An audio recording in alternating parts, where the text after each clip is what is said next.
Greetings. I'm not sure if you can hear me, and I know the lighting here sucks. So, I'm going to be reading to you. I suck at reading.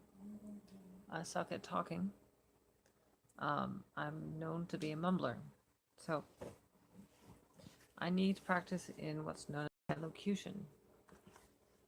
And so I'm going to read to you from H.P. Lovecraft. And if you're not familiar with who that is a classic horror author. So hopefully, by reading this, and I'm planning on doing this often, so that I can level up my charisma. I think my charisma goes up the more understandable I am. So, yesterday I had a live stream. Obviously no one watched, but I read The Cats of Ulthar. That's a very good one, especially if you're a cat person. So let's find one of the earlier stories in this. So first off, this is what the book looks like. Necronomicon.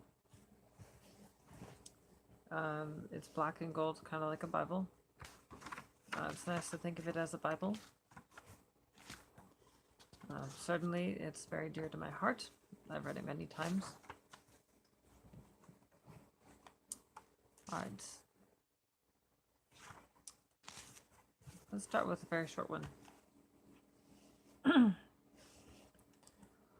Out of what crypt they crawl, I cannot tell, but every night I see the rubbery things. Black, horned, and slender, with membranous wings. They come in legions on the north wind's swell, with obscene clutch that titillates and stings, snatching me off on monstrous voyagings, to grey worlds hidden deep in nightmare as well. Over the jagged peaks of Thok they sweep, heedless of all the cries I try to make, and down the nether pits to that foul lake, where the puffed shoggoths splash in doubtful sleep. But ho, if only they would make some sounds, or where faces should be found. That was my gaunts. Now is Dagon. That's D-A-G-O-N, or Delta Alpha Golf Oscar November in Etophonetic. Okay. I'm sure you've heard this name before. It's been referenced before many times in literature and video games and whatnot. So, I am writing this under an appreciable mental strain, since by tonight I shall be no more, penniless, and at the end of my supply of the drug which alone makes life endurable. I can bear the torture no longer, and shall cast myself from this garret window into the squalid street below. Do not think from my slavery to morphine that I am a weakling or a degenerate. When you have read these hastily scrawled pages, you may guess, though never fully realize, why it is that I must have forgetfulness or death. It was in one of the most open and least frequented parts of the broad Pacific that the packet of which I was supercargo fell a victim to the German sea raider. The Great War was then at its very beginning, and the ocean forces of the Hun had not completely sunk to their later degradation, so that our vessel was made a legitimate prize, whilst we of her crew were created with all the fairness and consideration due us as naval prisoners. So liberal indeed was the discipline of our captors that 5 days after we were taken, I managed to escape alone in a boat with water and provisions for a good length of time. When I finally found myself adrift and free, I had but little idea of my surroundings. Never a competent navigator, I could only guess vaguely by the sun and stars that I was somewhat south of the equator. Of the longitude I knew nothing, and no island or coastline was in sight. The weather kept fair, and for uncounted days I drifted aimlessly beneath the scorching sun, waiting either for some passing ship or to be cast on the shores of some habitable land. But neither ship nor land appeared, and I began to despair in my solitude upon the heaving vastness of unbroken blue. The change happened whilst I slept. Its details I shall never know, for my slumber, though troubled and dream infested, was continuous. When at last I awaked, it was to discover myself half sucked into a, into a slimy expanse of hellish black mire, which extended about me in a monotonous undulations as far as I could see, and in which my boat grounded some distance away. Lay grounded some distance away. Though one might well imagine that my first sensation would be of wonder at so prodigious and unexpected a transformation of scenery, I was in reality more horrified than astonished, for there was in the air and in the rotting soil a sinister quality which chilled me to the very core. The region was putrid with the carcasses of decaying fish and other less describable things which I saw protruding from the nasty mud of the unending plain. Perhaps I should not hope to convey in mere words the unutterable hideousness that can dwell in absolute silence and barren immensity. There was nothing within hearing and nothing in sight save a vast reach of black slime, yet the very completeness of the stillness and the homogeneity of the landscape oppressed me with a nauseating fear. The sun was blazing down from a sky which seemed to me almost black in its cloudless cruelty, as though reflecting the inky marsh beneath my feet. As I crawled into the stranded boat, I realized that only one theory could explain my position. Through some unprecedented volcanic upheaval, a portion of the ocean floor must have been thrown to the surface, exposing regions which, for innumerable millions of years, had laid hidden under unfathomable watery depths. So great was the extent of the new land which had risen beneath me that I could not detect the faintest noise of this surging ocean, strain my ears as I might. Nor were there any sea-fowl to prey upon the dead things. For several hours I sat thinking or brooding in the boat, which lay upon its side and afforded a slight shade as the sun moved across the heavens. As the day progressed, the ground lost some of its stickiness and seemed likely to dry sufficiently for traveling purposes in short time. That night I slept but little, and the next day I made for myself a pack containing food and water, and preparatory to an overland journey in search of the vanished sea and possible rescue. On the third morning I found the soil dry enough to walk upon with ease. The odor of the fish was maddening, but I too was concerned with graver things to mind so slight an evil, and set out boldly for an unknown goal. All day I forged steadily westwards, guided by a faraway hammock which rose higher than any other elevation on the rolling desert. That night I encamped, and on the following day still travelled toward the hammock, though that object seemed scarcely nearer than when I had first espied it. By the fourth evening I attained the base of the mount, which turned out to be much higher than it appeared from a distance, an intervening valley setting it out in a sharper relief from the general surface. Too weary to ascend, I slept in the shadow of the hill. I know not why my dreams were so wild that night, but ere the waning and fantastically gibbous moon had risen far above the eastern plain, I was awake in a cold perspiration, determined to sleep no more. Such visions that I had experienced were too much for me to endure again, and in the glow of the moon I saw how unwise I had been to travel by day. Without the glare of the parching sun, my journey would have cost me less energy. Indeed, I now felt quite able to perform the ascent which had deterred me at sunset. Picking up my pack, I started for the rest of the eminence. I have said that the unbroken monotony of the rolling plain was a source of vague horror, but I think my horror was greater when I gained the summit of the mound and looked down on the other side into an immeasurable pit or canyon whose black recesses the moon had not yet soared high enough to illumine. I felt myself on the edge of the world, peering over the rim into a fathomless chaos of eternal night.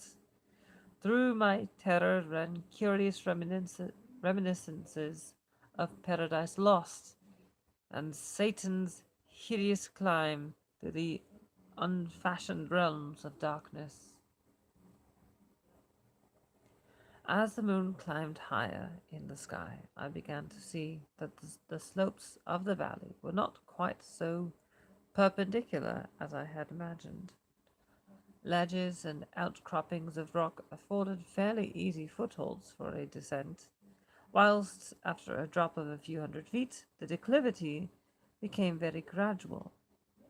Urged on by an impulse which I cannot definitely analyze, I scrambled down with difficulty the rocks and stood on the gentler slope beneath, gazing into the Stygian deeps where no light had yet penetrated. All at once, my attention was captured by a vast and singular object on the opposite slope, which rose steeply, about 100 yards ahead of me, an object that gleamed whitely in the newly bestowed rays of the ascending moon.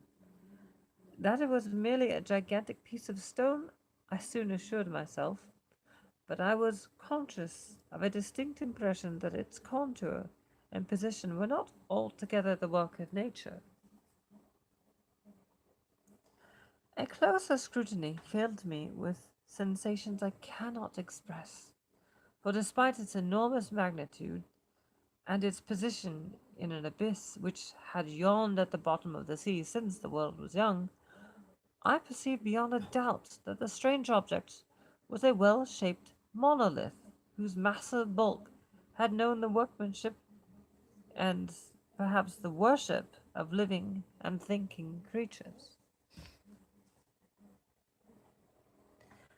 Dazed and frightened, yet not without a certain thrill of the scientist's or archaeologist's delight, I examined my surroundings more closely. The moon, now near the zenith, shone weirdly and vividly above the towering steeps that hemmed in the chasm and revealed the fact that a far-flung body of water flowed at the bottom, winding out of sight in both directions and almost lapping my feet as I stood on the slope. Across the chasm, the wavelets washed the base of the cyclopean monolith, on whose surface I could now trace both the inscriptions and crude sculptures. The writing was in a system of hieroglyphics unknown to me, and unlike anything I had ever seen in books, consisting, for the most part, of conventionalized aquatic symbols such as fishes, eels, octopi, crustaceans, mollusks, whales, and the like.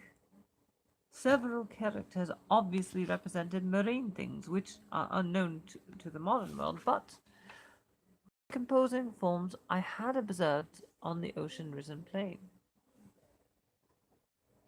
It was the pictorial carving, however, that did most to hold me spellbound.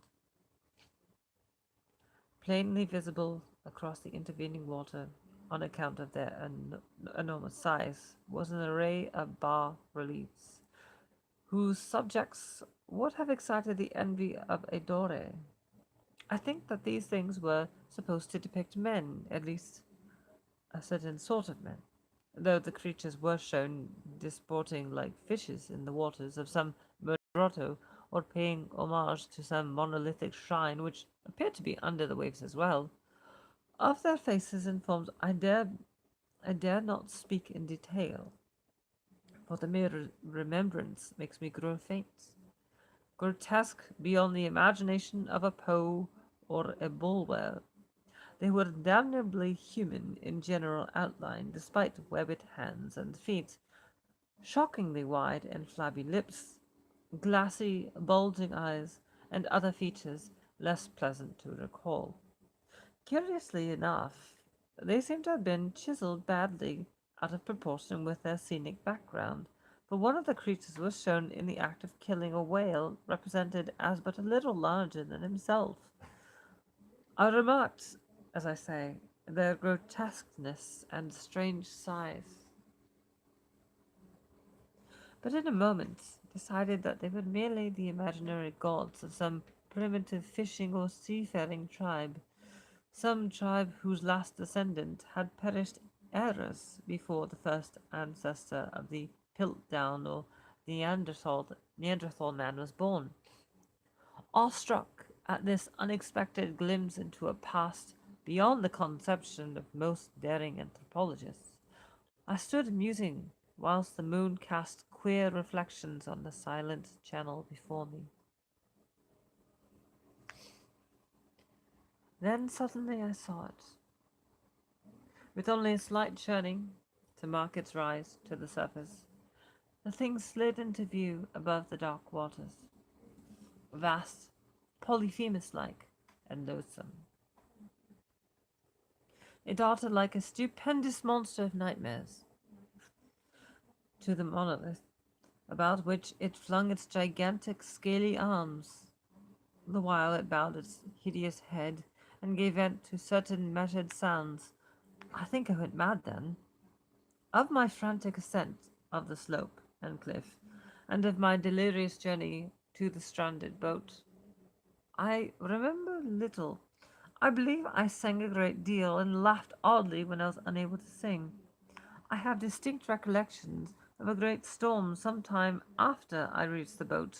At any rate, I know that I heard peals of thunder and other tones which nature utters only in her wildest moods.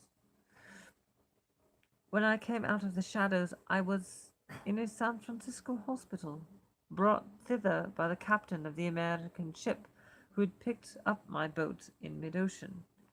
In my delirium I had said much, but found that my words had been given scant attention. Of any land upheaval in the Pacific, my rescuers knew nothing, nor did I deem it necessary to insist upon such a thing. I knew they could not believe. Once I sought out a celebrated ethnologist, and amused with him peculiar questions regarding the ancient Philistine legend of Dagon, the fish god, but soon perceiving that he was hopelessly conventional, I did not press my inquiries. It is at night, especially when the moon is gibbous and waning, that I see the thing. I tried morphine, but the drug has given only transient surcease, and has drawn me into its clutches as a hopeless slave. So now I am to end it all, having written a full account for the information or the contemptuous amusements of my fellow men. Often I ask myself if it could not have all been a pure phantasm, a mere freak of fever as I lay sun-stricken and raving in the open boat after my escape from the German man-of-war. This I ask myself, but ever does there come before me a hideously vivid vision in reply. I cannot think of the deep sea without shuddering at the nameless things that may at this very moment be crawling and floundering on its slimy bed, worshipping their ancient stone idols, and carving their own detestable likeness on submarine obelisks of water-soaked granite. I just lost the page. I dream of a day when they may rise above the billows to drag down in their reeking talons, descendants of puny, war-exhausted mankind. Of a day when the land shall sink, and the dark ocean floor shall ascend amidst universal pandemonium. The end is near. I hear a noise at the door, as of some immense, slippery body lumbering against it. It shall not find me. God, that hand, the window, the window! Okay. So, let's find another short one. Just so y'all know, I actually work at night, and I go to bed early in the morning, around like 5 to 7 o'clock in the morning. So, I'm using what little bit of time I have to because I suck at talking and I want to be better. So, let's find something short, relatively speaking.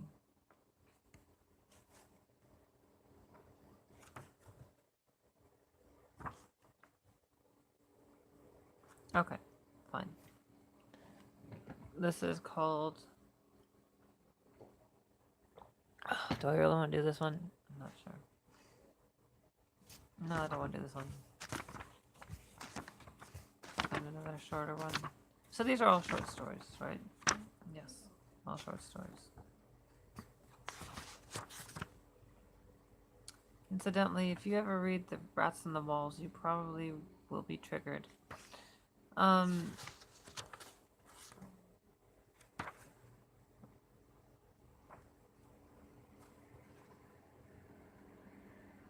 see, is this a good one? What's a really good one? Are y'all familiar with... ooh, the vault.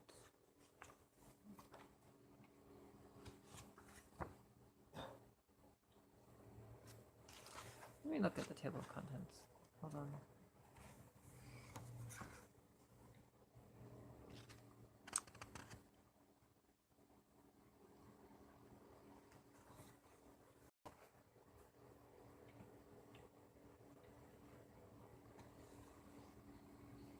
You know what? I'll just read the next story. Yeah, Statement of Randolph Carter. I'm sure I haven't read that one before. Oh, I have another viewer. Good. Hi. I don't know who you are, but hi. Okay, so I have just read Dagon. I'm going to read now this short one, the Statement of Randolph Carter. It's only a few pages. It's like 6 pages, I think. So, Statement of Randolph Carter. I'll read it with an American accent. I repeat to you, gentlemen, that your inquisition is fruitless. Detain me here forever if you will. Confine or execute me if you must have a victim to propitiate the illusion you call justice. But I can say no more than I have said already. Everything that I can remember, I have told you with perfect candor. Nothing has been distorted or conceded, and if anything remains vague, it is only because of the dark cloud which has come over my mind. That cloud and the nebulous nature of the horrors which brought it upon me. Again I say, I do not know what has become of Harley Warren, though I think, almost hope, he is in peaceful oblivion, if there be anywhere so blessed a thing. It is true that I have for 5 years been his closest friend, and a partial sharer of his terrible researches into the unknown. I will not deny, though my memory is uncertain and indistinct, that this witness of yours may have seen us together, as he says, on the Gainesville Pike, walking toward Big Cypress Swamp at 11:30 on that awful night. That we bore electric lanterns, spades, and a curious coil of wire with attached instruments, I will even affirm, for these things all played a part in the single hideous scene which remains burned into my shaken recollection. But of what followed, and the reason I was found alone and dazed on the edge of the swamp next morning, I must insist that I know nothing save what I have told you over and over again. You say to me that there is nothing in the swamp or near it which could form the setting of that frightful episode. I reply that I knew nothing beyond what I saw. Vision or nightmare it may have been. Vision or nightmare, I fervently hope it was. Yet it is all that my mind retains of what took place in those shocking hours after we left the sight of men. And why Harley Warren did not return, he or his shade, or some nameless thing I cannot describe, alone can tell. As I have said before, the weird studies of Harley Warren were well known to me and to some extent shared by me. Of his vast collection of strange, rare books on forbidden subjects, I have read all that are written in the languages of which I am master, but these are few as compared with those in languages I cannot understand. Most, I believe, are in Arabic, and the fiend-inspired book which brought on the end, the book which he carried in his pockets out of the world, was written in characters whose like I never saw elsewhere. Warren would never tell me just what was in that book. As to the nature of our studies, must I again say that I no longer retain full comprehension? It seems to me rather merciful that I do not, for they were terrible studies, which I pursued more through reluctant fascination than through actual inclination. Warren always dominated me, and I sometimes feared him. I remember how I shuddered at his facial expression on the night before the awful happening, when he talked so incessantly of his theory, why certain corpses never decay, but rest firm and fat in their tombs for 1,000 years. But I do not fear him now, for I suspect that he has known horrors beyond my ken. Now I fear for him. Once more I say that I have no clear idea of our object on that night. Certainly it had much to do with something in the book which Warren carried with him, that ancient book in undecipherable characters which had come to him from India a month before, but I swear I do not know what it was that we expected to find. Your witness says he saw us at 11:30 on the Gainesville Pike, headed for the Big Cypress Swamp. This is probably true, but I have no distinct memory of it. The picture seared into my soul is one scene only, and the hour must have been long after midnight, for a waning crescent moon was high in the vaporous heavens. The place was an ancient cemetery, so ancient that I trembled at the manifold signs of immemorial years. It was in a deep, damp hollow, overgrown with rank grass, moss, and curious creeping weeds, and filled with a vague stench which my idle fancy associated absurdly with rotting stone. On every hand were the signs of neglect and decrepitude, and I seemed haunted by the notion that Warren and I were the first living creatures to invade a lethal silence of centuries. Over the valley's rim, a wan, waning crescent moon peered through the noisome vapors that seemed to emanate from unheard of catacombs, and by its feeble, wavering beams I could distinguish a repellent array of antique slabs, urns, cenotaphs, and mausoleum facades, all crumbling, moss-grown, and moisture-stained, and partly concealed by the gross luxuriance of the unhealthy vegetation. My first vivid impression of my own presence in this terrible necropolis concerns the act of pausing with Warren before a certain half-obliterated sepulchre, and of throwing down some burdens which he seemed to have been carrying. I now observed that I had with me an electric lantern and 2 spades, whilst my companion was supplied with a similar lantern and a portable telephone outfit. No word was uttered, for the spot and the task seemed known to us, and without delay we seized our spades and commenced to clear away the grass, weeds, and drifted earth from the flat, archaic mortuary. After uncovering the entire surface, which consisted of 3 immense granite slabs, we stepped back some distance to survey the charnel scene, and Warren appeared to make some mental calculations. Then he returned to the sepulchre, and, using his spade as a lever, sought to pry up the slab lying nearest to a stony ruin, which may have been a monument in its day. He did not succeed, and motioned to me to come to his assistance. Finally, our combined strength loosened the stone, which we raised and tipped to one side. The removal of the slab revealed a black aperture, from which rushed an effluence of miasmal gases so nauseous that we started back in horror. After an interval, however, we approached the pit again and found the exhalations less unbearable.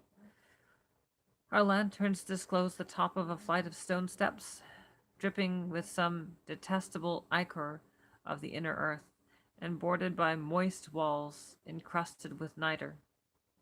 And now, for the first time my memory records verbal discourse, Warren addressing me at length in his mellow tenor voice, a voice singularly unperturbed by our awesome surroundings. Now I'm trying to think about this.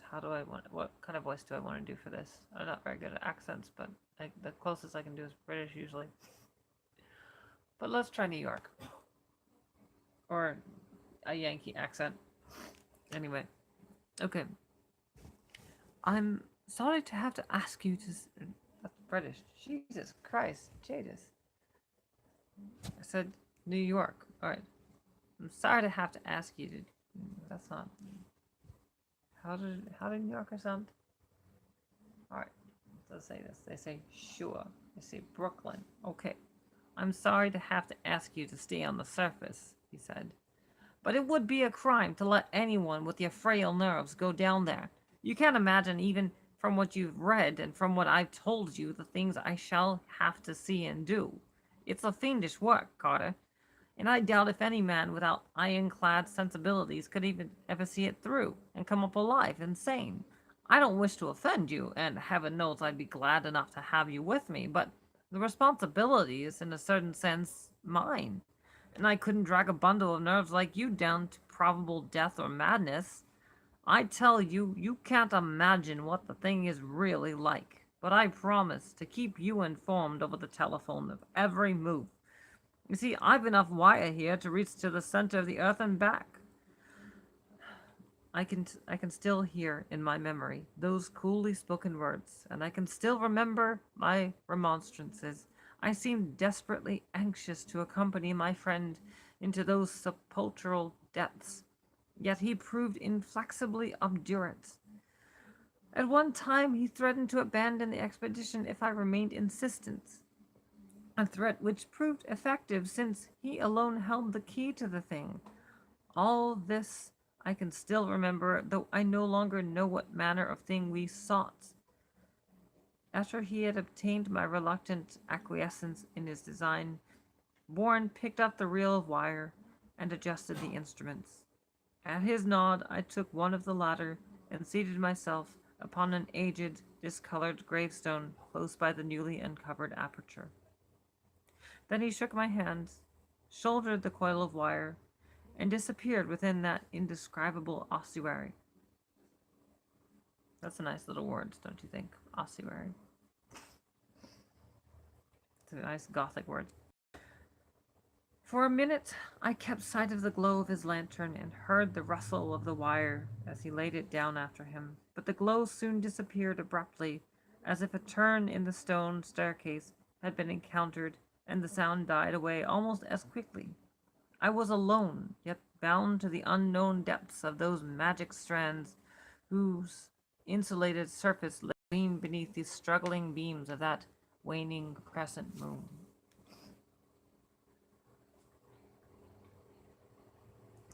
I constantly consulted my watch by the light of my electric lantern, and listened with feverish anxiety at the receiver of the telephone, but for more than a quarter of an hour heard nothing. Then a faint clicking came from the instrument, and I called down to my friend in a tense voice. Apprehensive as I was nevertheless unprepared for the words which came up from that uncanny vault in accents more alarmed and quivering than I had heard before from Harley Warren. He who had so calmly left me a little while previously, now called from below, in a shaky whisper more portentous than the loudest shriek. God, if you could see what I am seeing! I could not answer. Speechless, I could only wait. Then came the frenzied tones again.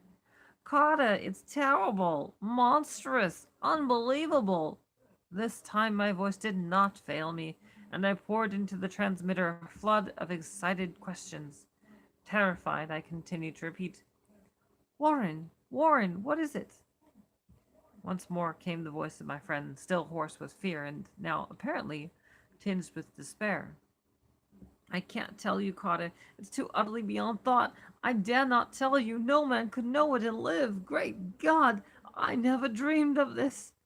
Stillness again, save for my now incoherent torrent of shuddering inquiry. Then the voice of Warren in a pitch of wilder consternation. Carter, for the love of God, put back the slab and get out of this if you can. Quick. Leave everything else and make for the outside. It's your only chance. Do as I say, and don't ask me to explain.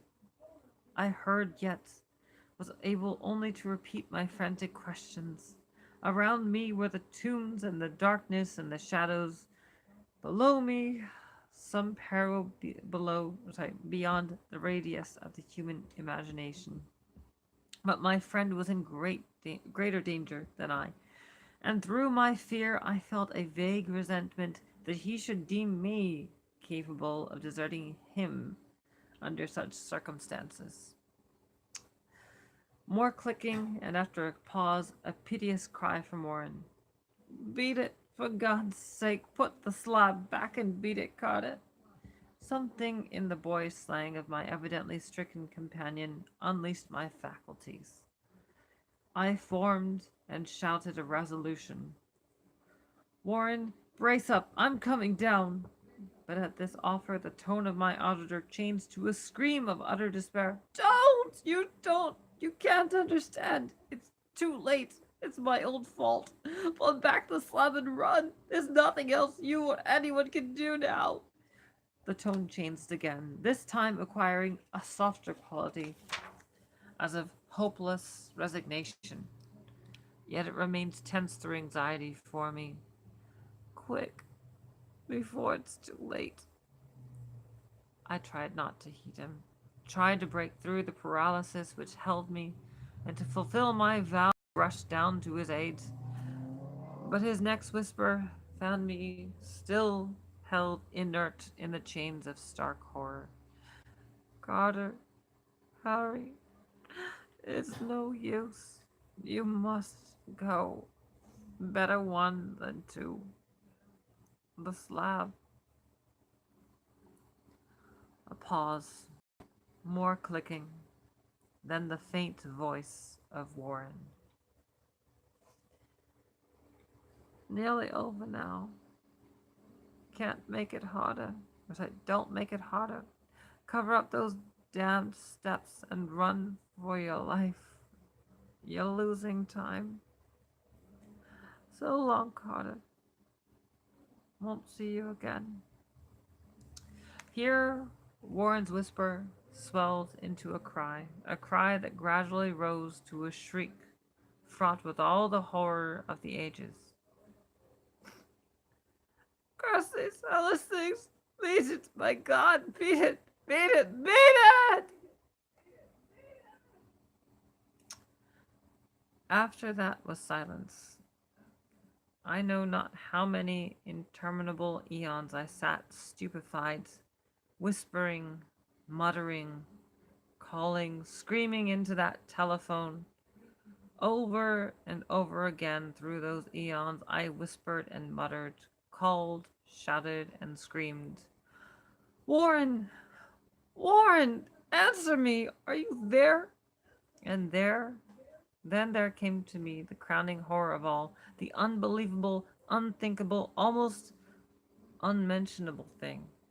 I have said that eons seemed to elapse after Warren shrieked forth his last despairing warning, and that only my own cries now broke the hideous silence. But after a while, there was a further clicking in the receiver, and I strained my ears to listen. Again, I called down, Warren, are you there? And in answer, heard the thing which has brought this cloud over my mind. I do not try, gentlemen, to account for that thing, that voice. Nor can I venture to describe it in detail, since the first words took away my consciousness and created a mental blank which reaches to the time of my awakening in the hospital. Shall I say that the voice was deep, hollow, gelatinous, remote, unearthly, inhuman, disembodied? What shall I say? It was the end of my experience and is the end of my story. I heard it and knew no more. Heard it as I sat petrified in that unknown cemetery in the hollow, amidst the crumbling stones and the falling tombs, the rank vegetation of the miasmal vapors. Heard it well up from the innermost depths of that damnable open sepulchre. This necrophagous shadows dance beneath an accursed waning moon. And this is what it said. You fool! Warren is dead. Okay. So that was the statement of Randall Carter. Obviously, he was being interrogated. So, we're going to do, how many pages is this? Oh yeah, that's not that bad. Okay, it looks like 4 pages, and then that'll be the last one of the day. Sound good? Sound good. After all, how many people can tolerate listening to a Jadis? But me being Vader right now, I want to fix my hair. All right. I know I don't look so great in this light. You probably wouldn't look this great or wouldn't look that great in this kind of light either. Okay, so the doom that came to Sarnath. This is one I haven't read that many times, so I probably can't read it with passion, but I'll read it anyway. There is in the land of Minar a vast, still lake that is fed by no stream, and out of which no stream flows. 10,000 years ago there stood by its shore the mighty city of Sarnath. But Sarnath stands no more. It is told that in the immemorial years, when the world was young, before ever the men of Sarnath came to the land of Minar, another city stood before the lake, the grey stone city of Ib, which was old as the lake itself, and peopled with beings not pleasing to behold. Very odd and ugly were these beings, as indeed are most beings of a world yet in... what's this word? Inchoate? I don't know. How do you pronounce this word? Inchoate? Inchoate? It's Inchoate. Someone tell me how to pronounce that. Anyway, So, as beings, very odd and ugly were these beings, as indeed are most beings of a world yet inchoate and rudely fashioned. It is written on the brick cylinders of Cadatheron that the beings of Ib were in hue as green as the lake and mists that rise above it. Yet they had bulging eyes, pouting flabby lips, and curious ears, and were without voice. It is also written that they descended one night from the moon in a mist, they and the vast still lake and grey stone city of Ib. However, this may be, it is certain, sorry, let's try this again. However, this may be, it is certain that they worshipped a sea green stone idol chiseled in the likeness of Bokrug, the great water lizard, before which they danced horribly when the moon was gibbous. Notice a theme here about gibbous moons. Alright. And it is written in the papyrus of Ilarnik that they one day discovered fire and thereafter kindled flames on many ceremonial occasions, but not much is written of these beings because they lived in very ancient times. And man is young and knows but little of the very ancient living things. After many eons, men came to the land of Minar, dark shepherd folk with their fleecy flocks who built Thra, Ilnarik, and Kedar Theron on the winding river Ai, and certain tribes, more hardy than the rest, pushed on to the broader of the lake and built Sarnath, at a spot where precious metals were found in the earth. Not far from the grey city of Ib did the wandering tribes lay the first stones of Sarnath, and at the beings of Ib they marveled greatly.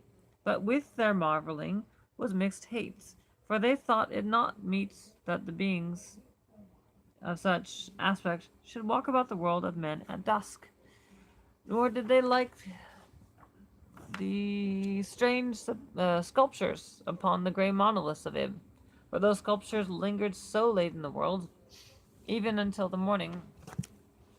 Men, none, sorry, even until the, let me try this again.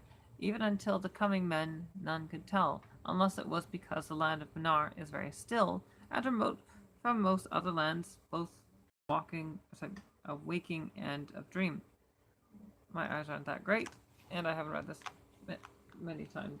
I have not read this too many times, like maybe twice. So, since I'm not very familiar with it, my brain can't predict what the next word is going to be very easily, and I can't read with passion. Isn't that great? But that's a good reason to practice. Sorry.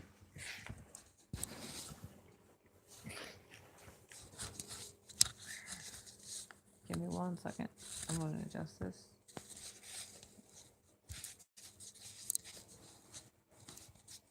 One second. Trying to find a way to adjust this so that I don't have to sit on my feet. Maybe this will do. Okay. Cozy? Okay. As the men of Sarnath, what the hell? Why is that comma there? Okay, I'm not even kidding. There's like, as the comma men of Sarnath beheld, that's just weird.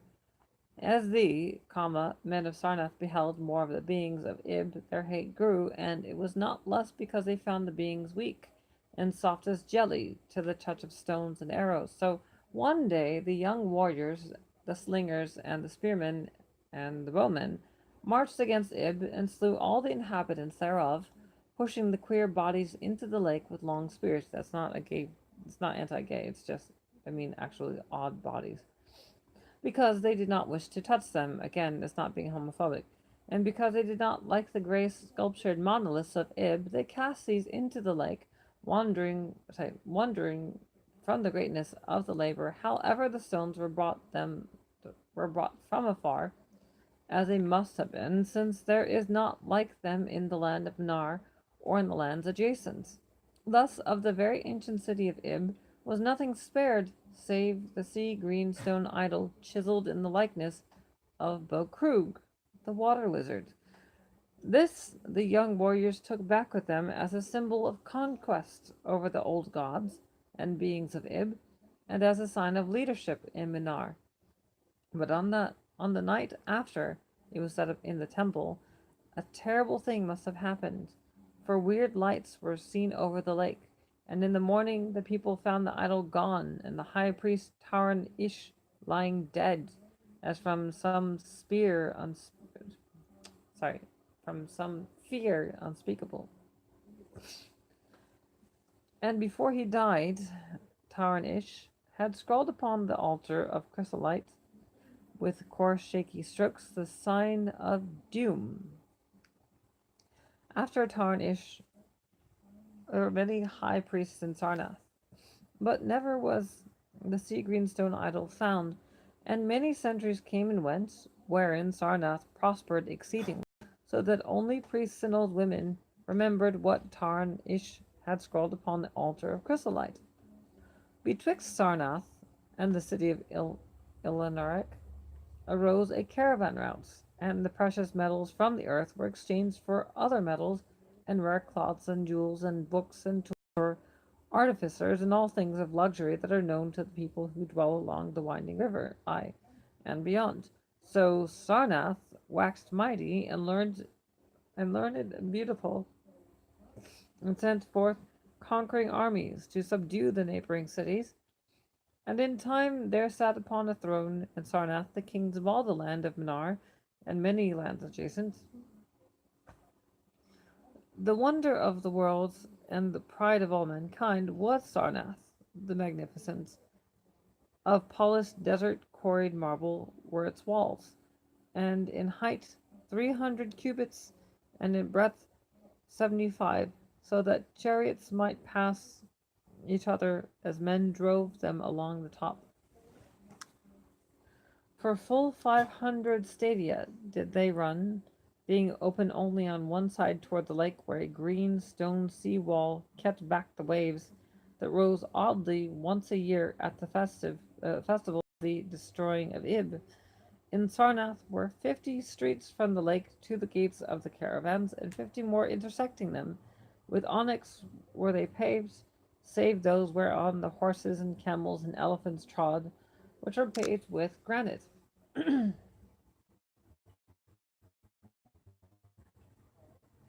Sarn were as many as the landward ends of the streets, each of bronze, and flanked by the figures of lions and elephants carven from some stone no longer known among men. The houses of Sarnath were of glazed brick and chalcedony, each having its walled garden and crystal lakelet. With strange art were they builded. That's an interesting word. For no other city had houses like them, and travelers from Thra and Ilnarik and Kedatharan marveled at the shining domes where they were surmounted. Probably getting bored right now, right? This is kind of dry stuff. But more marvelous still were the palaces and the temples and the gardens made by Zokar, the olden king. There were many palaces, the last of which were mightier than any in Thra or Ilnarik or Kedatharan.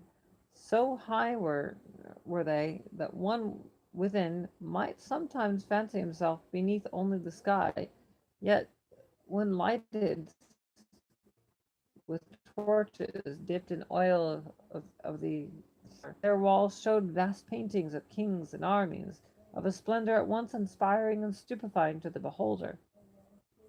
Many were the pillars of the palaces, all of tinted marble, and carven into designs of surpassing beauty. And in most of the palaces the floors were mosaics of beryl and lazuli and sardonyx and carbuncle materials, so disposed that the beholder might fancy himself walking over beds of the rarest flowers. And there were likewise fountains which cast scented waters about in pleasing jets arranged with cunning art. On a pair of golden crouching lions rested the throne, many steps above the gleaming floor, and it was wrought of one piece of ivory, though no man lives who knows whence so vast a piece could have come. In that palace there were also many galleries, and many amphitheaters where lions and men and elephants battled at the pleasure of the kings. Sometimes the amphitheaters were flooded with water conveyed from the lake in mighty aqueducts, and then were enacted stirring sea fights or combats betwixt swimmers and deadly marine things. Lofty and temples of Sarnath, fashioned of a bright multicolored stone not known elsewhere, a full 1,000 cubits high, stood the greatest among them, wherein the high priests dwelt with the magnificence of the kings. On the ground were halls as vast and splendid as those of the palaces, where gathered throngs and worshipped of Zokalar and Tamish and Laban, the chief of gods of Sarnath, whose incense enveloped shrines were as the thrones of monarchs. Not like the icons of other gods were those of Zokalar and Tamash and Laban, for so close to life were they that one might swear the graceful bearded gods themselves sate on the ivory thrones, and up on unending steps of zircon was the tower chamber, wherefrom over the city and the plains and the lake by day, and at the cryptic moon and significant stars and planets, and the reflections in the lake at night. Here was done the very secret and ancient detestation of Bokrug, the water lizard, and here rested the altar of chrysolite which bore the doomed scroll of Taranish. Wonderful, likewise, were the gardens made by Zokar, the olden king, in the center of Sarnath, where they lay, covering a great space and encircled by a high wall, and they were surmounted by a mighty dome of glass, through which shone the sun and moon and planets when it was clear, and from where hung fulgent images of the sun and moon and stars and planets, excuse me, when it was not clear. In summer the gardens were cooled with fresh, odorous breezes, skilfully wafted by fans, and in winter they were heated with concealed fires, so that in those gardens it was always spring. There ran little streams over bright pebbles, dividing meads of green and gardens of many hues, and spanned by a multitude of bridges. Many were the waterfalls in their courses, and many were the lilied lakelets into which they expanded.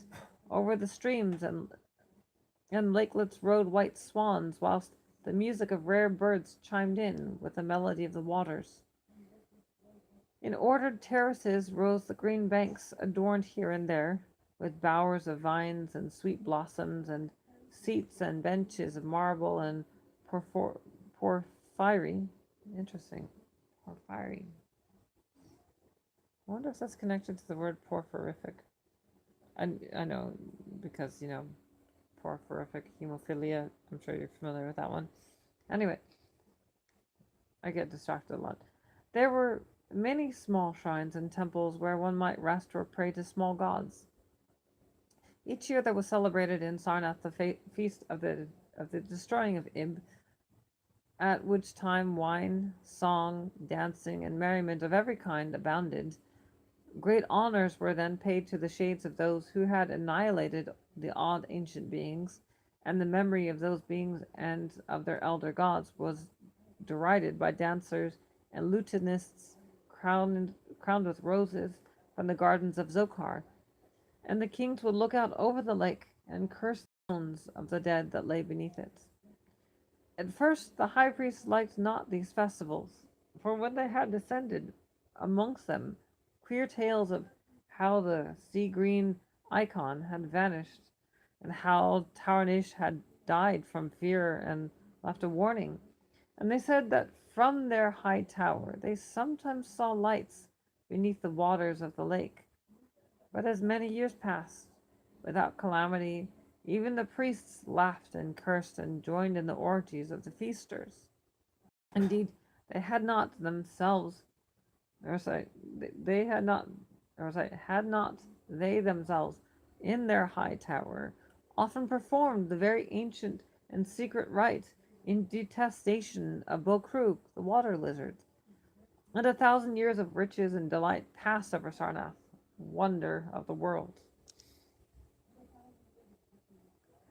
Gorgeous beyond thoughts, it was the feast of the 1,000 year of the destroying of Ib.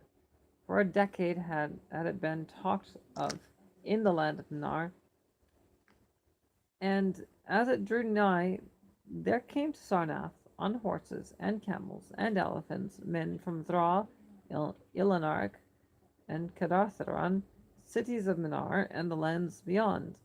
Before the marbled walls, on the appointed night, were pitched the pavilions of princes and tents of travellers. Within his banquet hall reclined Narjis Hay, the king, drunken with ancient wine from the vaults of conquered Pnoth, and surrounded by feasting nobles and hurrying slaves. There were eaten many strange delicacies at that feast. Peacocks from the distant hills of Implan, heels of camels from Benazik desert, nuts and spices from the Sidathrian groves, and pearls from wave-washed metal dissolved in the vinegar of Thra. Of sauces there were an untold number, prepared by the subtlest cooks in all Manar, and suited to the palate of every feaster. But most prized of all, the viands were of the great fishes from the lake, each of vast size, and served upon golden platters set with rubies and diamonds. Whilst the king and his nobles feasted within the palace and viewed the crowning dish as it awaited them on golden platters, others feasted elsewhere. Of the great temple, the priests held revels, and in pavilions without the walls, the princes of neighboring lands made merry. It was the high priest Gnai Ka who first saw the shadows that descended from the gibbous moon into the lake, and the damnable green mists that arose from the lake to meet the moon, to shroud in a sinister haze the towers and the domes of fated Sarnath. Thereafter, those in the towers and without the walls beheld strange lights on the water, and saw that the grey rock Akurian, which was wont to rear high above it near the shore, was almost submerged, and fear grew vaguely yet swiftly, so that the princes of Ilnarak and of Far Rokul took down and folded their tents and pavilions and departed, though they scarce knew the reason for their departing.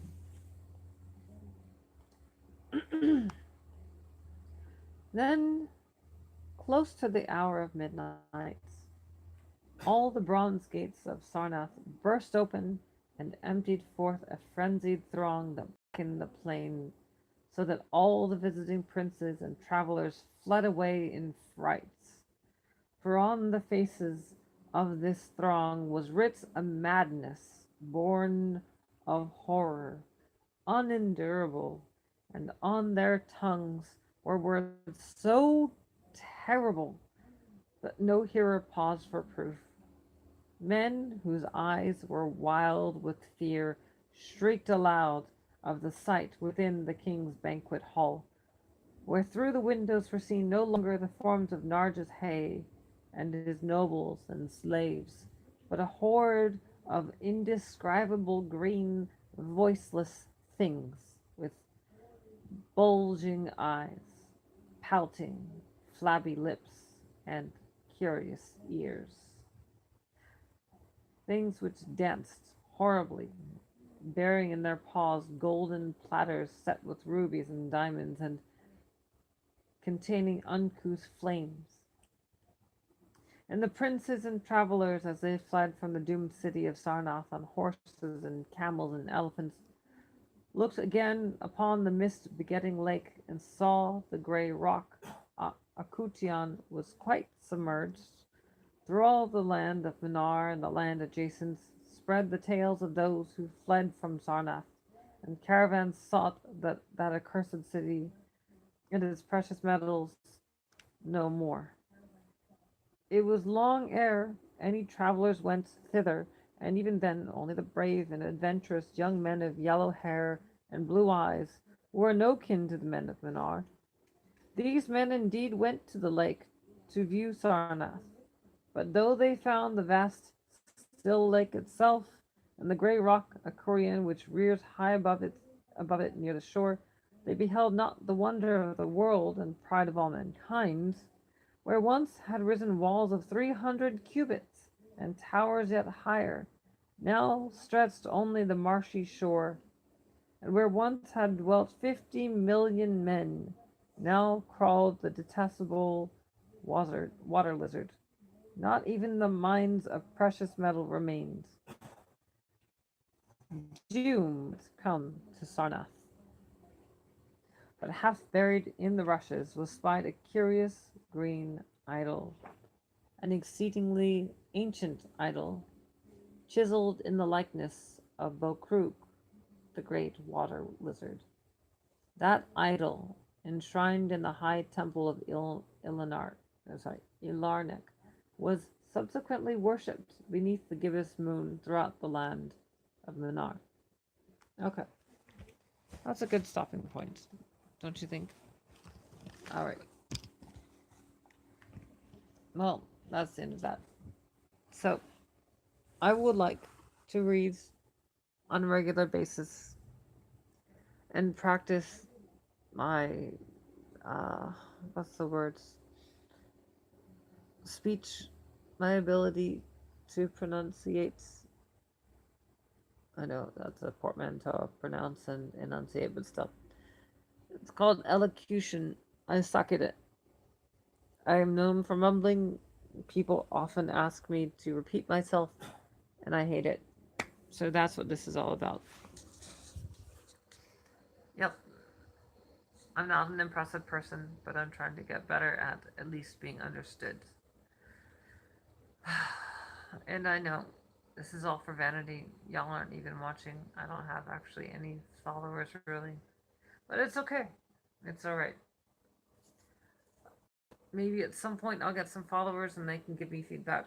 But in the meanwhile, it's still good practice, as though there are actual viewers, as though it actually counts. So, voila. If anyone's watching or if anyone ends up coming back to this video, I hope you enjoyed it. I hope I didn't waste all your time. Have a good night.